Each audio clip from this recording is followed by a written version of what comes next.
Hello guys. तो हम लोग यहाँ पे क्लास 10 की हिस्ट्री को हम लोग देख रहे थे। भारत में राष्ट्रवाद चैप्टर नंबर 2 है। तो सविनय अवज्ञा आंदोलन में जो स्टेप्स थे, तो यहाँ पे हम लोगों ने कल देख लिया था कि भगत सिंह का कैसे गांधी ने छोड़ दिया मरने के लिए। अब उसके आगे हम लोग यहाँ पे चर्चा करेंगे। सविनय अवज्ञा आंदोलन का जो कोर विषय था वह था कि भारत में स्वराज्य आना चाहिए, अपना राज्य होना चाहिए। और आपको पता है कि नेहरू रिपोर्ट में पंडित जवाहरलाल नेहरू के पिता मोतीलाल नेहरू ने डोमिनियन स्टेटस की मांग करी थी, जिसको गर्म दल के नेताओं ने टार दिया था कि नहीं, ऐसा नहीं, हमें पूर्ण स्वतंत्रता चाहिए।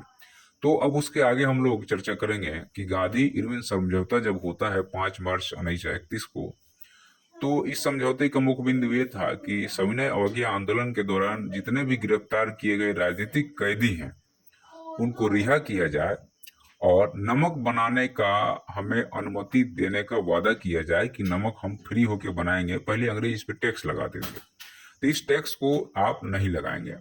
तो अंग्रेज इसको मान लेते हैं।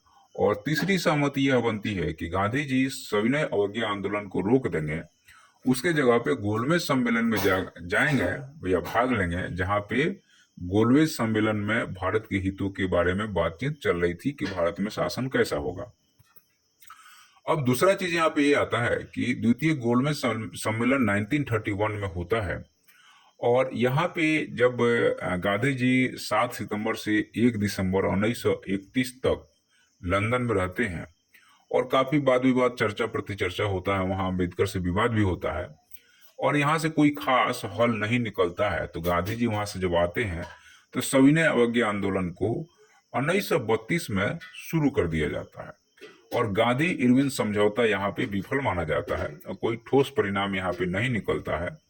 और इसके पश्चात में क्या होता है कि गांधी जी फिर से सविनय अवज्ञा आंदोलन को चालू करते हैं, शुरू करते हैं, लेकिन अब आंदोलन की मोमेंटम वो नहीं रह गई है जो कि होनी चाहिए। और अंग्रेज यही चाह रहे थे कि कैसे भी करके इस मोमेंटम को हमें तोड़ना है, और अंग्रेज इसमें वो सफल भी हो जाते हैं। और यहाँ पे चूंकि गांधी इरविन समझौता फेल हो गया है, गोलमेज सम्मेलन भी फेल हो गया है, अब यहाँ पे दो तीन चीजों का आपको ध्यान रखना है कि जो अंबेडकर जाकर के अपनी बात को रख रहे हैं कि जो पिछड़ा वर्ग है उसके लिए मुसलमानों के जैसा वोटिंग राइट मिल जाए, और अंग्रेज इसका फायदा उठाते हैं, और यहाँ पे जो पिछड़ा वर्ग है उसको भी अंग्रेजों के मुसलमानों के जैसा वोटिंग राइट देने की बात करते हैं। और गांधी जी इससे काफी नाराज होते हैं।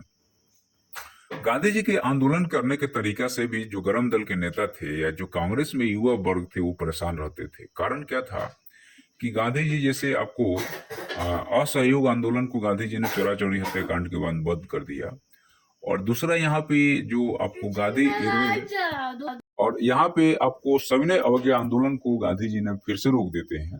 तो इससे लोग काफी खफा हो जाते हैं, और उसके बाद कांग्रेस से हट करके भी इतर बहुत सारी पार्टियां बननी शुरू हो जाती है, और लोगों को ये समझ में लगने लगता है कि गांधी जी ही अपने आप को सर्वे सर्वा मानते हैं यहाँ पे, और गांधी जी जो चाहते वो होता है, जो नहीं चाहते वो नहीं होता है, या हमारा सम्मान नहीं है।